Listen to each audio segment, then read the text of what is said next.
Condom. All right. Very good. Good girl. You may want to just get on the pill at this point. Or keep the morning after pill around just in case there's a failure of the condom. Just, it's always good to have it just in case.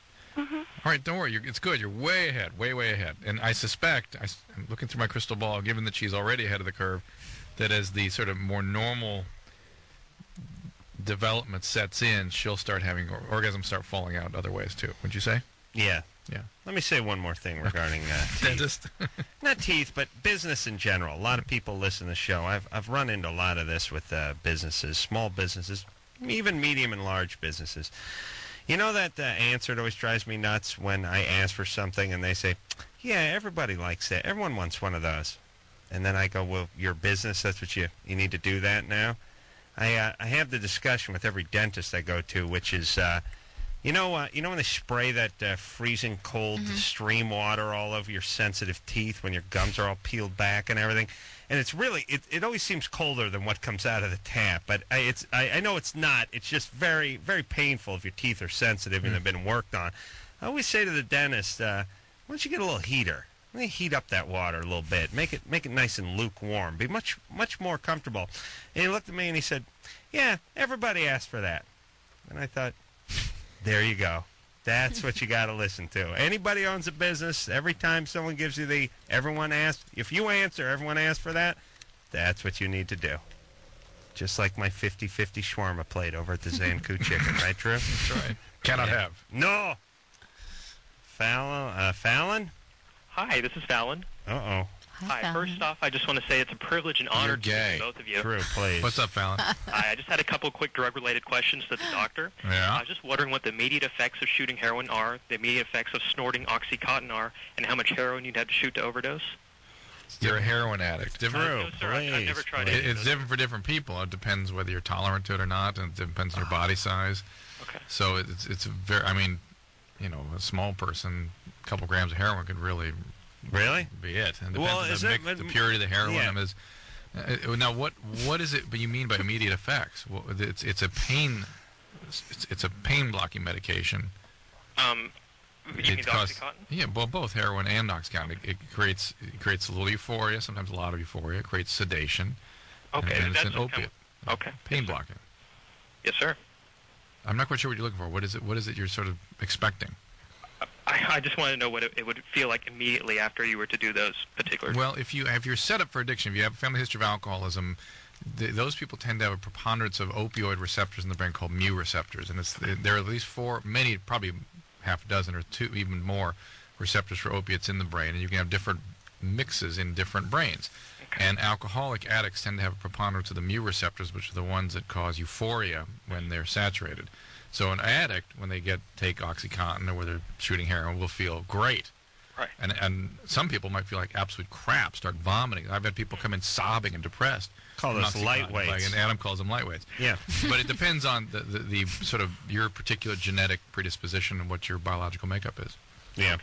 I understand. Thank you. You're not going to do any drugs anyway, right, Fallon? I plan on it. Oh, you are? Yeah. Which ones you going to do? Probably OxyContin, heroin. Oh, really? Yeah. All right. Well, Godspeed, the brother. The problem with those two drugs is that they can cross the threshold into addiction very quickly. I mean, you sort of, addiction is about throwing a switch in your reward centers, basically, and you can throw that switch with relatively little exposure to those drugs. Same people would be down for both or either, for the most part. Yep. Seems to me that the pain-killing drugs have a wide and universal appeal almost. All right, don't give me the no yet, please. Go ahead. Because I'm always right. Am I right? Yeah. Are you right about me? No. Being right? You're always all right. I'm always right that you're always right. It seems like people, and maybe we got into this argument before, but it seems like people who did not have the so much of the weren't your more traditional drug users had recently easily got on to the painkiller stuff. Sure. Oh, absolutely. If you have the gene for alcoholism, you're going to like opiates, and it can easily throw that switch into the disease. And recently, like this, I don't know if these are celebrities, even some people I know, just people that aren't naturally, weren't into other drugs, made it into their 30s without getting into stuff. Yeah, people had a back injury or something and then found they really dug this. Oh, it happens all the time. I mean, it's iatrogenic. It's medically induced addiction. And we cause it by giving you good pain-blocking medication for a week, and then power, you've got addiction after that. I know. I need something. My mouth's killing me. Yeah, Emma? You doing drugs? No. No? No. But I do understand the allure of pain relievers. I had some problems. Long story, but I was on some very hardcore, or well, I guess they're hardcore, Percocet and Vicodin, triplet sort of drugs, and they're fun. They're yummy, yeah. They're fun. Not for everybody. You have to have No. that particular makeup, and when you have it, it feels extra good. And once that drive gets activated, it ain't going away. No, Tasty. I'm lucky. I've never had a problem like that, but I know a lot of people do. It's scary. You never know, too. That's a strange thing. I mean, it's like you said, you can go your whole life or whatever, and then you have a back injury, and all of a sudden you're hooked on Vicodin. It's like everyone is awoken the drug addict in them at age 35. If you have an alcoholic within one generation, consider yourself 50% at risk, and so be very, very careful with those opiates. Yeah, now and benzodiazepines, the Xanax medicines, that kind of stuff. Yeah, that's my thing. I know it is. That's what I like. Yeah. I like that sleep. I like the downer stuff. I like the mellow out. And actually, everyone likes me to mellow out too. I bet. So it really works. It's really win-win. It's a little ironic. You kind of have an engine that's not Does idle all the Xanax time. work right away? Is it not like a Very fast acting. Really? Ultra fast acting, but also ultra quickly addicting too. Yeah, that's right. Give me some of that. I didn't like the Vicodin that much. Didn't do much for me. Had to hit it with a little booze, in order to, kick it in. Didn't like the Even Starship then. Vicodin? Didn't do it for you? Didn't do me up too good. I don't know. Well, you know what? I'd been hearing about it on this show for a long time, and I never tried it. And then I got some hand surgery, and the guy gave me some Vicodin, and I was like, all right, here we go.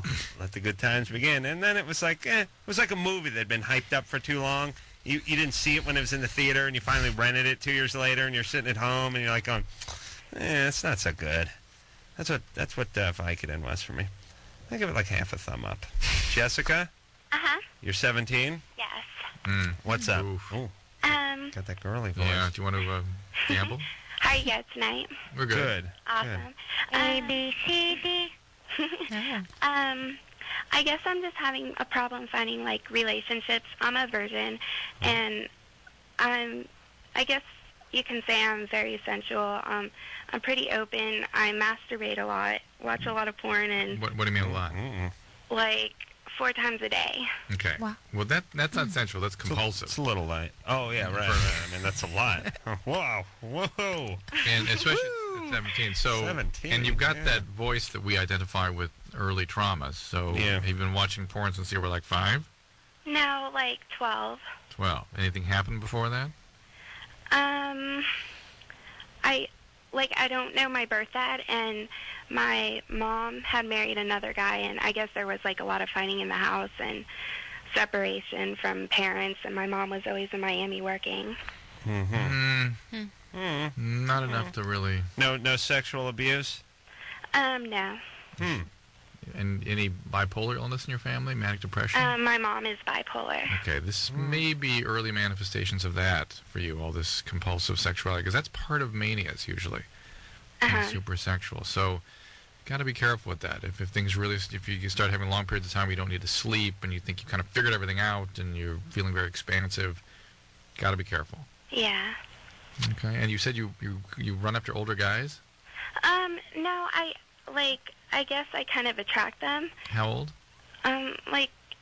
Maybe between 18 and 24.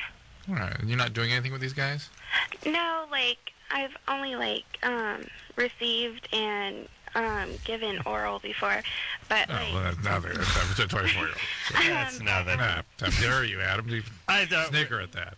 yeah, I thought these were just double penetration and things like that. I didn't know it was just giving and receiving oral.